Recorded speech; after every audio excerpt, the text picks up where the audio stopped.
Ito ang mga anak ng ideya na itinaas, Aram.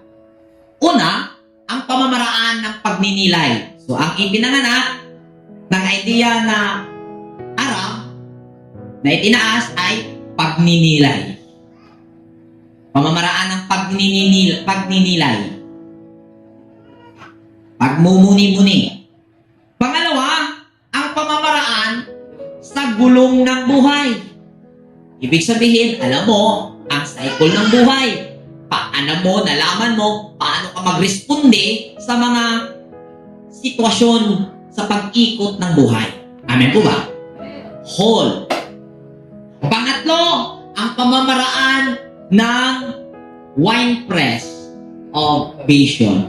Ibig sabihin, ano man ang failure mo na naranasan, siyempre, magkakaroon ka ng normal ang pagkakamali. Gusto kong linawin ito. Normal po ang pagkakamali. Ang hindi normal, yung gagawin mo ulit yung pagkakamali. Klaro? Pag ginawa mo ulit yung pagkakamali, hindi na po yung pagkakamali. Pagkakasala po yun. May kaakibat po yung sumpa. 100%.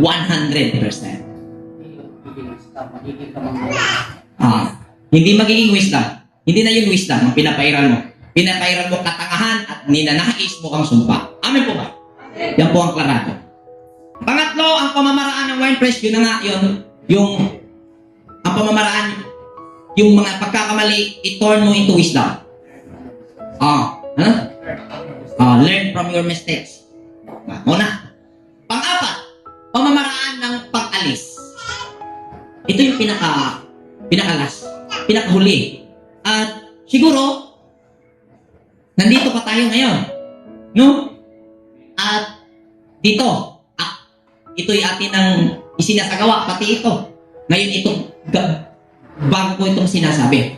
At huwag mong isipin na sa apat na ito ay may isa kang masaksi, magawa, na hindi mo magagawa ang tatlo. For your information, nakakadina po ito. Magawa mo ito, huwag mong isipin dyan ka lang dahil ito lang yung gusto ko eh. Gusto ko lang itong pagnilay-nilay. Nagninilay ka na walang kasiguruhan. Dito lang ako.